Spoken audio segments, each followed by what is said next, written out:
Nagba-background check na ang sandatahang lakas ng Pilipinas sa lahat ng mga kandidato sa nalalapit na eleksyon. Sinabi ni AFP Chief General Romeo Browner, ito'y para mapanatiling malinis ang darating na eleksyon at walang makalusot na foreign actors o foreign national na kakandidato sa government position. Ito'y para maiwasan din ang anumang foreign funding na pwedeng magamit ng mga kandidato. Pagtiyak ni Browner, oras na may makita silang red flag sa isang kandidato ay kaagad nila itong ipaalam sa COMELEC. Meron po tayong background check. And pag meron po kami nakita ng mga red flags, ay we will inform the COMELEC about this.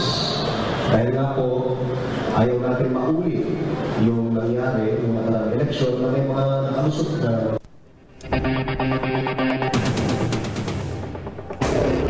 General Romeo Browner.